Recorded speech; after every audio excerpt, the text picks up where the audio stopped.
Thank you for being our Lord and Savior, menjadi tempat perlindungan kami di setiap waktu. Tuhan, firman-Mu melengkapi kami di segala musim hidup kami, musim kerja, musim liburan, saat sibuk, saat tidak berbuat sesuatu. Tuhan selalu ada di situ di hidup kami, biar kami gak berbuat dosa, tapi semakin berbuah-buah. Apapun yang kami kerjakan berhasil karena kami merenungkan firman Tuhan. Sampaikan sabda-Mu, sembunyikan hamba-hamba-Mu di balik salib-Mu. Dalam nama Yesus, amin. Puji Tuhan. Saya tergerak untuk menyampaikan sebuah pesan yang saya beri judul Sabat, Libur, Doa. Saya ulang lagi, Sabat, Libur, Doa. Istirahat itu berkat jikalau kita melakukannya dengan tepat. Tapi kadang-kadang kita dicobai pada saat kita nggak sesibuk sehari-hari. Di situ manusia cenderung untuk lengah, kerohaniannya turun, lalu berbuat dosa.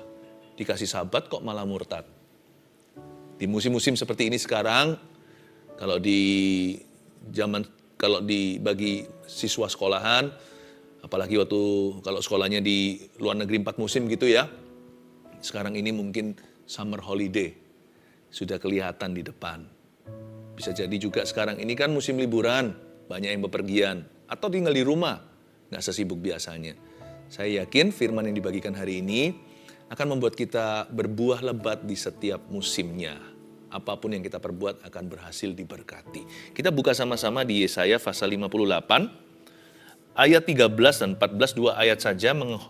Dan di Alkitab kita bahasa Indonesia ada tajuk atau judulnya menghormati hari Sabat. Saya bacakan ya. Apabila engkau tidak menginjak-injak hukum Sabat dan tidak melakukan urusanmu pada hari kudusmu, apabila engkau menyebutkan hari Sabat hari kenikmatan dan hari kudus Tuhan hari yang mulia, apabila engkau menghormatinya dengan tidak menjalankan segala acaramu dan dengan tidak mengurus urusanmu atau berkata omong kosong, maka engkau akan bersenang-senang karena Tuhan. Dan aku, kata Tuhan, aku akan membuat engkau melintasi puncak bukit-bukit di bumi dengan kendaraan kemenangan. Aku akan memberi makan engkau dan dari milik pusaka Yakub, bapa leluhurmu, sebab mulut Tuhanlah yang mengatakannya. Hari Sabat ini tricky. Hari Sabat adalah salah satu daripada perintah Tuhan, 10 perintah Allah. Malah justru orang-orang Yahudi yang ortodoks sangat fanatik untuk memelihara hari Sabat. Sampai-sampai di kitab Injil, Yesus dan murid-muridnya seringkali dikecam gara-gara mereka tanda kutip melanggar hari Sabat. Padahal mereka berhak karena Tuhan itu adalah Allah atas hari Sabat. Sabat menjadi bahan debat. Sabat itu Sabtu atau Minggu ya? Yang mana lebih alkitabiah? Itu bukan maknanya. Sabat itu artinya simpelnya istirahat. Adalah waktu yang kita sisihkan atau kita memang label waktu itu kita persiapkan khusus alias dikhususkan untuk kita banyak worship, banyak menyembah Tuhan. Waktu ketika kita bisa memperhatikan orang-orang yang kita kasih, kita cintai, keluarga, dan orang-orang terdekat. Sabat adalah sebuah platform komunikasi supaya kita nggak terus HP-an. Agar supaya kita itu berinteraksi dengan manusia nyata, mata pandang mata, wajah pandang wajah. Hari Sabat itu indah, bukan diciptakan sebagai hukum Taurat.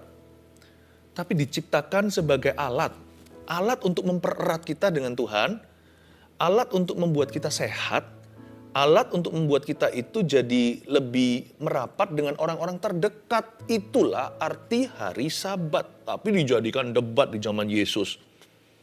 Masa murid-murid ambil itulah kepala gandum untuk makan karena mereka kelaparan. Wah, dijadikan big deal gitu. Wah, digede-gedein, dibesar-besarin sudah. Seolah-olah seperti mereka itu berbuat sesuatu yang laknat. Saya rasa manusia itu seringkali nggak nangkep ya isi hati Tuhan. Kita baca ayat 13, coba kita telusuri. Di musim liburan, apa maksud ilahi? Kenapa Tuhan mengizinkan kita untuk rest bentar? Nggak rest total. Nggak ada orang bisa rest total, itu berarti rest in peace, itu mati nanti.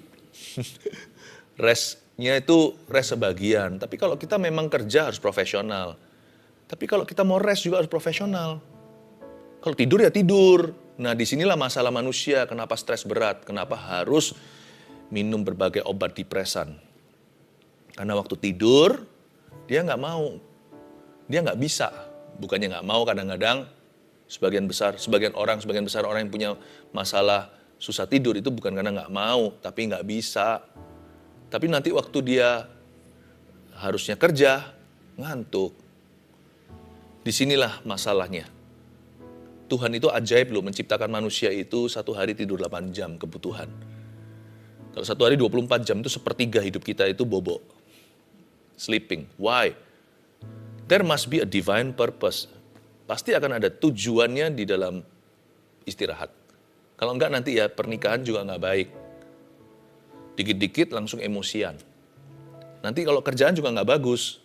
Karena enggak jernih pikiran. Keputusan-keputusannya pasti banyak bolong-bolong cerobohnya. Sekalipun IQ-nya setinggi langit, pasti ada kecolongan. Karena itu jangan pernah mengubah takdir ini. Mari kita mengerti maknanya.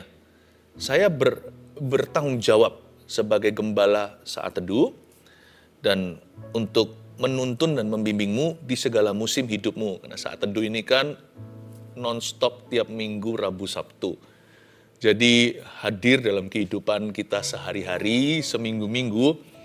Saya rasa segala musim harus ada Allah berbicara, harus ada suara Tuhan. Izinkan saya ya melengkapi Anda, empowering you. Di musim-musim liburan, beberapa orang cuti, ada yang di rumah, ada yang pergi. Apabila engkau tidak menginjak-injak hukum Sabat. Menginjak hukum Sabat gimana caranya? Dengan kita setengah-setengah menginjak-injak hukum Sabat, bukan sebagai hukum Taurat, tapi kita tidak menghargai itu. Dan tidak melakukan urusanmu pada hari kudusku. Kalau kamu tidak menginjak hukum Sabat dan tidak melakukan urusanmu pada hari kudusku. Ternyata Sabat disebut hari kudus loh. Itu bukan hari religius, tapi Tuhan menganggap itu penting dalam kehidupan manusia, jangan dilanggar. Kalau kita langgar ya, nggak peduli serohani apapun, kalau ngawur makan, kehidupannya nggak sehat, lifestyle-nya salah, tak peduli urapannya setinggi apa, jatuh sakit dia. Ada hukum yang harus kita hargai. Nah, hari Sabat itu diciptakan untuk manusia, bukan manusia untuk Sabat. Kita itu diciptakan juga untuk istirahat. Apabila engkau menyebutkan hari Sabat hari kenikmatan, dan hari kudus Tuhan, hari yang mulia, apabila engkau menghormatinya, dengan tidak menjalankan segala acaramu dan dengan tidak mengurus urusanmu atau berkata omong kosong.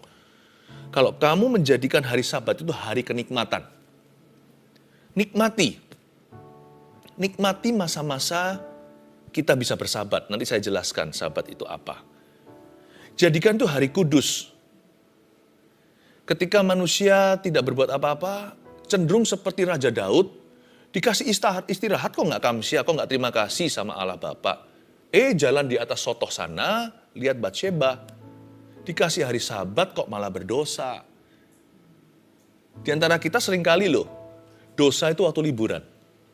Seperti anjing yang tidak terlatih, keluar kandang atau keluar rumah dan liar. Nggak boleh. Kita nggak boleh berubah jadi orang. Waktu sibuk, orang ini. Nanti waktu libur, beda sekali. Udah seperti orang yang liar, nggak kenal Tuhan. Jangan juga ya. Kita harus konsisten ikut Tuhan itu. Baik tidak baik waktunya beritakan firman, dan berbuah di segala musimnya. Segala musim harus berbuah kebenaran. Sabat itu hari kenikmatan, hari kudus Tuhan. Jadi janganlah kita berbuat dosa di waktu luang. Nganggur aku, ngapain ya? Dosa Nganggur aku, ngapain ya? Mendukakan hati Allah. Tapi kalau mau pelayanan, persiapan. Doa-doa minta double porsi pengurapan. Latihan. Kenapa? Karena pelayanan. Kan dilihat manusia. Hari Sabat itu dilihat Allah. Jangan berdosa di waktu luangmu. Janganlah jauh sama Tuhan di waktu menganggurmu. Kalau dikasih liburan, nikmatilah. Jadikan itu hari kenikmatan. Kalau dikasih break, kasih istirahat, nikmatilah. Ya. Apabila engkau menghormatinya dan dengan tidak menjalankan segala acaramu, dengan tidak mengurus urusanmu atau berkata omong kosong. Tulis dulu deh, poin pertama. Ya, dalam judul Sabat Libur Doa, nomor 1 yang kita bisa pelajari, Sabat adalah waktu kualitas yang disengaja untuk bersekutu dengan Tuhan dan keluarga. Tulis itu. Itu poin ke-1. Sabat adalah waktu kualitas. Katakan waktu kualitas. Sabat adalah waktu kualitas yang disengaja. By planning kalau bisa, by design. Waktu kualitas yang disengaja untuk apa sih? Untuk nganggur. Loh, liburan pun adalah sebuah pekerjaan loh. Istirahat pun sebuah perbuatan. Tidak boleh kita itu nganggur total, lalu tidak ada visi. Ketika kita tidak berbuat apa-apa. Ketika kita take a break, atau ambil saat rehat. Jangan sampai kita itu mengira bahwa, let's kill time. Ayo kita isi dengan perkara-perkara yang gak berguna. Menjalankan acara kita yang mendukakan hati Allah, atau mengurusi urusan kita sendiri seenak gua, atau seenaknya saja. Gak boleh. Setiap kali kita diberi waktu pause atau berhenti sejenak, itu ada maksud Allah. Segala sesuatu itu ada visinya. Hidup itu harus purpose driven, hidup itu harus didorong dengan nafas tujuan Allah. Bahkan sabat pun ada tujuannya, makanya dijadikan perintah. Bayangin, istirahat aja diperintahkan loh. Saya kalau mau tidur, malam hari nggak bisa tidur, saya perintahkan jiwa saya. Kalau memuji juga sama. Kadang-kadang berat hati rasanya nggak kepingin untuk menyembah. Saya berkata, hai jiwaku pujilah Tuhan. Saya perintahkan, kalau mau tidur nggak bisa. Saya nggak hitung domba. Saya hitung gembala, lihat wajahnya. Satu aja gembalaku, Yesus Kristus. Lalu saya perintahkan kepada jiwa saya, hai jiwaku tenanglah. Tenang teduh. Semua indah pada waktunya. Bubuk situ. Nggak lama kemudian saya tertidur. Cara terbaik untuk saya tidur ya, saya ngomong ini bukan berarti kalau berdoa itu membosankan. Saya nggak bisa tidur. Saya berbahasa roh, berbahasa lidah. Nggak sampai 15 menit, udah KO saya, udah langsung tertidur. Tapi kalau pagi, bahasa roh juga yang membangunkan saya 40 menit setiap hari. Saya sebelum bangkit dari ranjang saya selalu berbahasa lidah. Lebih dari setengah jam. Selalu Roh Kudus yang menidurkan saya, Roh Kudus yang membangunkan. Dan kalau saya nggak bisa tidur karena kepikiran atau nggak ngantuk gitu aja, padahal waktunya udah lewat. Saya nggak mau jadi orang yang begadang, yang waktu tidur dia bangun, nanti waktu bangun dia tertidur. Saya nggak mau terbolak-balik sebab semuanya indah pada waktunya. Semua ada waktunya. Kalau saya nggak bisa tidur, saya perintahkan pada diri sendiri. Mempan nggak mempan, setelah saya perintahkan, saya berbahasa roh, bersekutu dengan Roh Kudus, langsung tertidur, dapat mimpi dari Tuhan. Bener loh. Ini yang saya alami. Saya bangun tidur dengan Tuhan. Saya tidur dalam Tuhan. Supaya nanti suatu hari harapan saya mati pun dalam Kristus. Jangan sampai kita itu kacau soal begini. Sabat adalah waktu kualitas yang disengaja, harus disengaja. Main perintah. Sama orang jangan, tapi sama jiwa sendiri harus main perintah. Sabat adalah waktu kualitas yang disengaja untuk bersekutu dengan Tuhan. Itu tujuan. Tujuannya adalah bersekutu dengan Tuhan. Dan bersekutu dengan keluarga kita. Paham saya. Tuhan kasih kita waktu istirahat. Makanya orang kuno, mama kita, grandma, ya kan? Orang-orang yang takut akan Tuhan, orang-orang tua kita, sebelum kita selalu ajarkan kita, sebelum tidur, doa dulu. Jangan tinggalkan tradisi itu. Nggak baik memang jadi orang Kristen yang semata-mata tradisional. Kita harus belajar sesuatu yang baru, terbuka sama Roh Kudus. Tetapi ada tradisi tertentu perlu dipertahankan. Menurut saya baik sih sebelum makan doa dulu. Supaya nggak lupa gitu loh. Ingatkan diri sendiri, Tuhan sih nggak perlu didoai. Tuhan sih selalu tahu. Dialah sumbernya. Doa makan itu untuk kita juga, untuk mengingatkan siapa yang memberi kita makan. Bapa kita di sorga memberi kita rezeki kita hari ini. Doa sebelum tidur juga bagus, jangan ditinggalkan. Itu mengajari kita, kalau sampai kita nggak bangun, kita sudah bersama dengan Kristus. Tapi kita tahu bahwa tidurku pun bukan nganggur, tidur ini pun aku harapkan mimpi indah. Paling tidak, kalau saya nggak mimpi apa-apa, spirit saya di-refresh, tubuh saya di-reset. My mind, pikiran saya disiapkan untuk perkara baru pagi hari. Saya anggap kalau saya setiap kali malam tertidur itu ya, Tuhan lagi kerja. Saya tidur 8 jam, malaikat rapat. Bangun saya langsung dapat job. Saya bisa saja bekerja di satu tempat, saya menunggu setiap pagi mendapatkan tugas dari majikan. Atau mungkin saya majikannya, ada staff-staff di bawah saya yang harus menerima job deskripsinya hari itu. Sebelum itu semua proses terjadi, sebelum sama manusia, sama Tuhan dulu. Saya bangun tidur, melek mata, langsung terima dulu job desk-nya dari Tuhan. Malaikat biar rapat. Saya tertidur dengan sangat-sangat pulas. Makanya, everyday maksimal, tiap hari maksimal. Sabat itu adalah waktu kualitas yang dijaga atau disengaja untuk bersekutu dengan Tuhan dan dengan keluarga kita. Sebenarnya atur sendiri komitmennya. Atur komitmen. Siklus waktunya itu kita yang manage atau kita yang mengatur sendiri atau kita yang mengaturnya. Di tradisi Yahudi ya, ada 3 macam sabat yang sangat penting. Sebenarnya di Perjanjian Lama rada tidak dilakukan atau dipatuhi. Makanya mereka mengalami masalah berat. Sejarah Israel membuktikan hari Sabat itu adalah siklus 7 hari. Ini betul sekali. Setiap kali hari ke-7, nggak tentu harus Sabtu, hari Minggu, nggak tentu. Pokoknya siklus 7 hari. Hari ke-7, itu lebih baik slow down. Karena badan kita nggak tahan, nggak tahan. Ginjal bisa masalah. Saya bukan dokter, tanya dokter aja. Masalah kita bisa berat. Coba baca terus sekalipun di bawah sentrongan lampu, tidak kasih mata istirahat. Bentar lagi tebel tuh kacamata. You need to pause. Coba nyanyi. Seperti tadi, teman-teman rekan-rekan sini yang menyanyi dengan suaranya merdu. Coba tarik suaranya tinggi-tinggi seriosa. Jangan berhenti. Putus. Kita berhenti itu supaya bisa menanjak lebih tinggi. Gitulah kira-kira. Jadi, kita ini makhluk siklus 7 hari. Jangan fanatik, Sabtu atau Minggu. Kenapa saya sebut sabat gereja kita itu Minggu? Karena memang itu yang disepakati di Indonesia. Misalnya, hari Minggu, hari libur. Makanya hari Minggu. Tapi mungkin kalau di Pakistan, beda. Hari Jumat, hari libur nasionalnya. Setiap hari istirahat, setiap minggunya. Ya udah gereja hari Jumat. Jangan fanatik lah. Misalnya sekarang hari Rabu. Apa sih garansinya ini Rabu beneran? Saya ajak pikir ya. Kalau dari Adam dan Hawa dihitung, siapa yang menentukan hari ini Rabu? Siapa tahu mereka salah hitung 1000 tahun lalu, ternyata ini hari Senin. Tapi kita sudah terlanjur bilang ini Rabu. What is Rabu? What is Senin?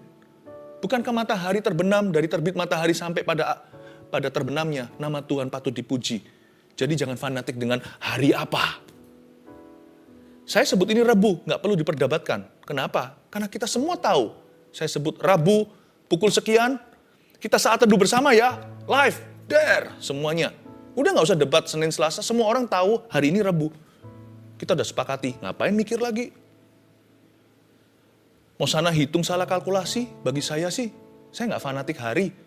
Karena Tuhan yang patut dipuji dari terbit matahari sampai pada terbenamnya. Tapi saya ngerti kalau saya kerja 6 hari, hari ke-7, pasti saya perlu di-charge dulu seperti HP. Di-charge dulu. Harus tuh. Kalau enggak ya, diterusin lagi saya masih bisa. 14 hari ya, terusin lagi. 21 masih bisa. Hari ke-22 saya breakdown. Disitulah banyak orang burn out.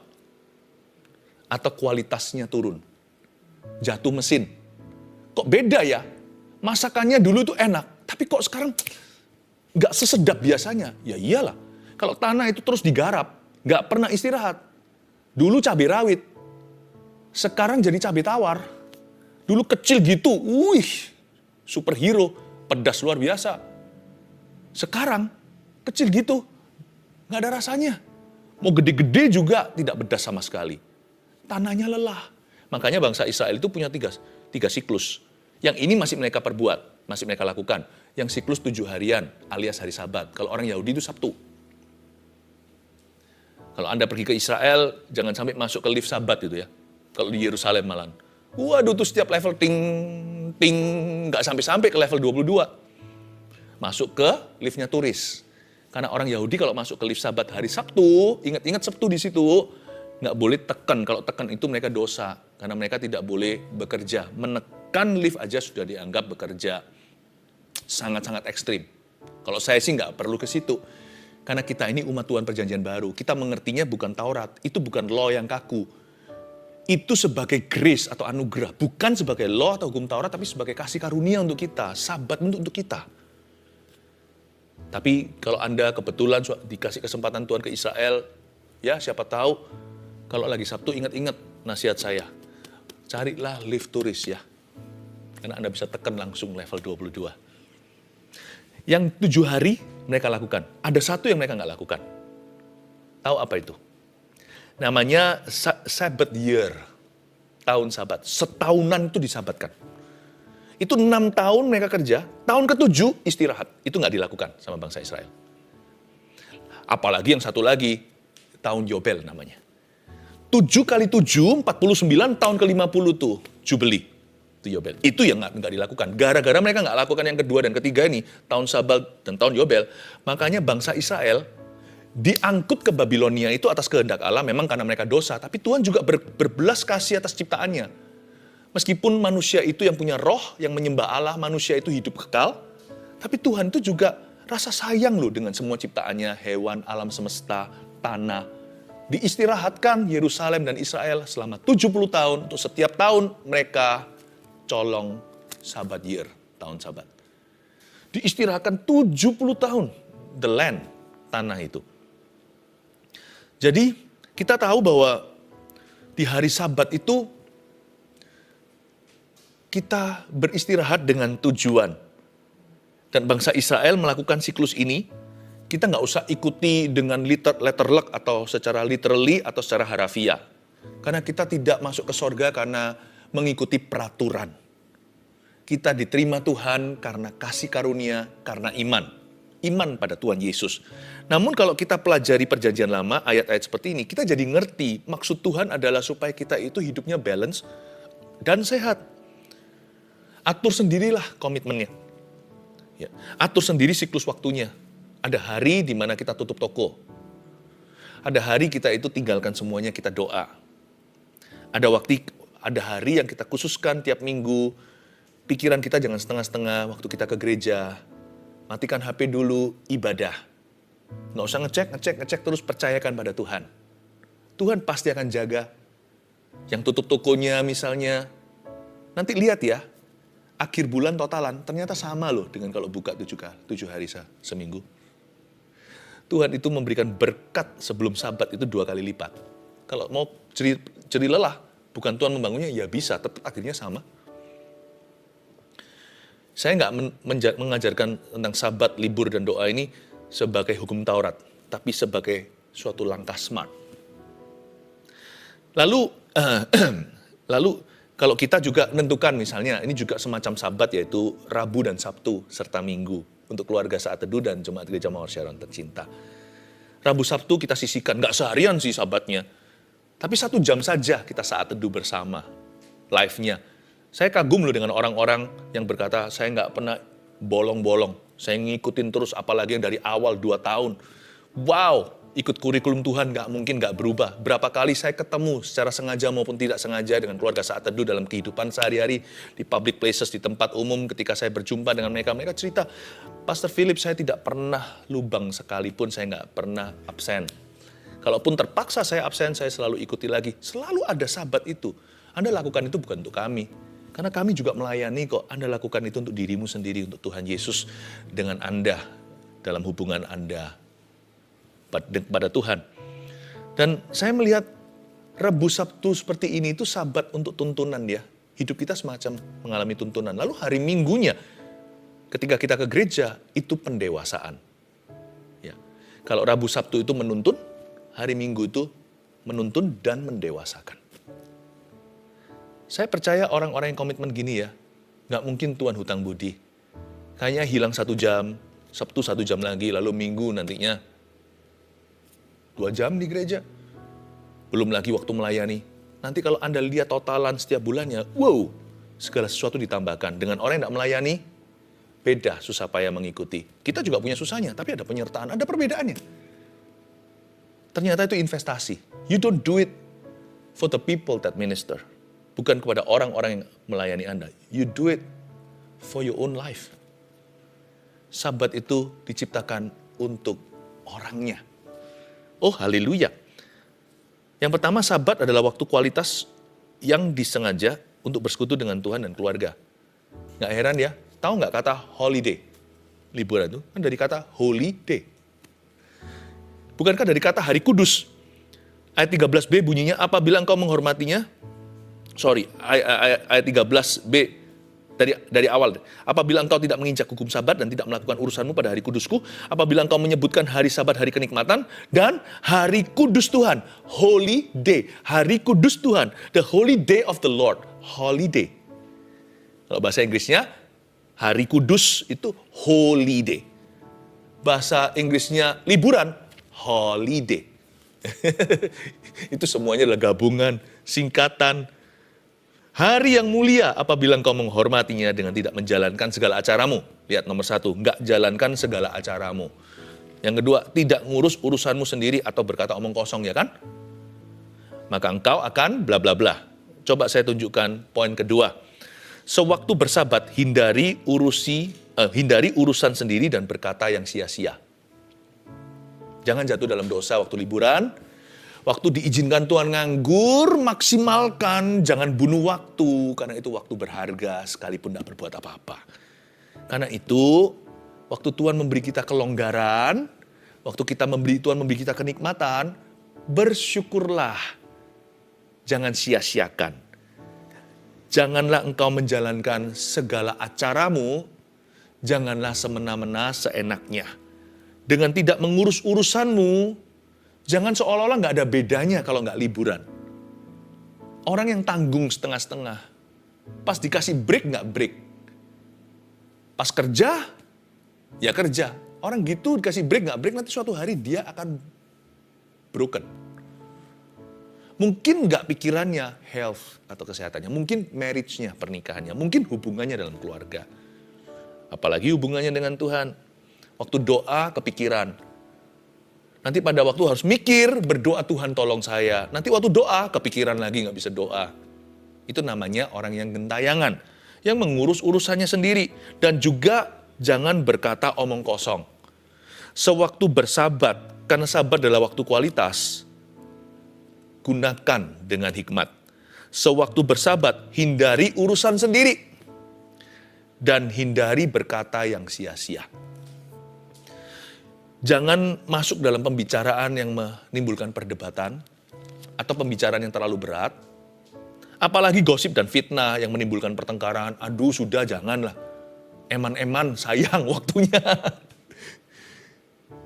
Kita kadang-kadang terpancing. Waktu sibuk kan kita nggak mikir. Tapi setelah kita bersama-sama terus sama keluarga, malah emosian, malah suka marah. Waduh, tidak jarang juga seringkali kitalah yang merusak waktu kualitas dengan keluarga. Padahal kita udah nantikan itu. Padahal kita sudah persiapkan jauh hari. Nanti kalau diberikan, kita jalani, berantem. Ayo, ini pasti kena ke semua. Saya sendiri pun sama dengan Anda, kita semua harus belajar kayak begini. Kita harus belajar itu sabar. Sabar itu lebih susah waktu nganggur. Karena waktu kita kerja, kita nggak mikir. Ketemu cuma sebentar saja malam, tapi kalau ini siang malam, pagi petang selama 1 minggu, misalnya hanya 3 hari lah, kemana? Waduh, nggak tahan, padahal sama keluarga sendiri. Jangan gitu ya, karena itu hindarilah pembicaraan yang terlalu berat, apalagi kata-kata yang sia-sia, dieman-eman gitu ya. Sayang, tolong dijaga waktu yang berharga. Lalu ada janji Tuhan ayat 14, bagus sekali. Maka kalau engkau lakukan itu semua, kalau tahu sabat adalah waktu kualitas yang disengaja untuk bersekutu dengan Tuhan dan keluarga, dan sewaktu bersabat, engkau hindari urusanmu sendiri dan hindari untuk berkata yang sia-sia, maka engkau akan bersenang-senang karena Tuhan ayat 14, dan aku akan membuat engkau melintasi puncak bukit-bukit di bumi. Dengan kendaraan kemenangan, aku akan memberi makan engkau dari milik pusaka Yakub, bapa leluhurmu. Ada 3 blessing yang disebut di sini. Poin ketiga tulislah. Berkat sabat membuat kita awet muda. Itu tujuan Allah. Membuat kita lebih tajam. dan semakin bergantung pada Tuhan. Karena di sini pertama-tama engkau akan bersenang-senang. Joy, the joy of the Lord is my strength. Sukacita Tuhan kekuatanku. Hati yang gembira adalah obat. Waktu kita hari Sabat, kalau kita melakukan dengan cara yang tepat, itu berkat. Itu membuat kita jadi lebih enjoy our life. Nggak jadi orang Kristen yang stres, nggak jadi contoh buat orang lain. Ngapain kenal Tuhannya? Lihat, aku lebih bahagia. Ya mungkin kita tidak punya yang mereka miliki, tapi kita punya sukacita yang mereka tidak dapatkan. Orang bisa berkata, aku mau kenal Tuhanmu. Orang Kristen banyak yang gak happy, padahal bukan itu desainnya Tuhan. Salah manajemen diri, salah manajemen rohani. Berkat Sabat itu membuat kita awet muda. Jadi kurang obat-obatan gara-gara itu. Berkat Sabat membuat kita awet muda karena kita menjadi orang yang bersenang karena Tuhan. Bukan senangnya pesta pora, wild party seperti orang dunia ya. Senangnya dalam takut akan Allah itu tiada bandingannya. Lalu aku akan membuat engkau melintasi loh puncak bukit-bukit di bumi. Itu berarti kita dipertajam. Biasanya pulang dari Sabat bukan nggak tentu liburan. Bisa jadi waktu kita keluar dari ruang saat teduh kita, ruang doa pribadi atau saat teduh bersama seperti ini. Kita dikembalikan dalam kehidupan sehari-hari pada keluarga dan pekerjaan kita sebagai orang yang jauh lebih tajam. Jadi ternyata Sabat itu kita dapat sesuatu. Kenapa ternyata hari Sabat adalah hari mendapat. Nggak kerasa. Kalau orang itu mau perlombaan, turnamen segalanya kan disuruh tidur yang cukup. Mau ujian. Mengapa? Supaya apa yang mereka latih itu nancep. Ketika mereka bangun, itu sudah hafal di luar kepala. Tapi kalau tidurnya kurang, nggak masuk ke dalam alam bawah sadarnya. Berkat Sabat itu membuat kita lebih tajam. Cabainya lebih rawit, lebih pedas. Saya punya seorang teman, tidak di Indonesia, bukan orang Indonesia. Dia punya satu farm, punya satu tanah besar sekali. Saya pernah makan di situ dan saya tanya sama dia, setiap 7 tahun itu, 6 tahun ke-7-nya diistirahatkan sama dia. Saya bilang, nggak takut, nggak ada profit. Oh, dia bilang bukan. Setelah itu tahun ke-8, kualitasnya naik 1 oktav. Saya pernah makan hasil-hasilnya gitu, masih mentah-mentah gitu, nggak pakai kimia segalanya dimakan. Saya nggak pernah terlalu suka sayur itu. Enaknya luar biasa, saya mau makan gini setahunan. Beda, lebih tajam. Ya, lalu semakin bergantung pada Tuhan, karena Tuhan yang akan memberi makan engkau dan milik pusaka Yakub. Ketika kita nggak mikirkan gimana survive, gimana nguntung, kita semakin merasa, iya ya, Tuhanlah sumberku. Tuhan sumber sukacitaku, Tuhan sumber rezekiku juga. Aku yang akan memberi makan. Bayangin kalau waktu 1 tahun itu, seperti teman saya tadi, atau orang Yahudi kalau mau melakukan itu di perjanjian lama. Mereka kan harus bergantung sama Tuhan selama setahunan. Memang mereka punya simpanan, tapi kan mereka harus bergantung ya kan. Dan itu membuat mereka jauh lebih belas kasihan pada orang-orang miskin yang harus hidup dengan iman atau oleh belas kasihan. Very good for the soul of man. Sangat baik. Jadi berkat Sabat membuat kita awet muda, lebih tajam dan semakin bergantung pada Tuhan. 1, 2, 3, dengan ini saya selesai. Sabat, libur, doa. Di musim liburan atau lagi cuti misalnya. 1, Sabat adalah waktu kualitas yang disengaja untuk bersekutu dengan Tuhan dan keluarga. 2, sewaktu bersabat, hindari urusan sendiri. Hindari dan berkata yang sia-sia. 3, berkat Sabat membuat kita awet muda, lebih tajam, dan semakin bergantung pada Tuhan. God bless you.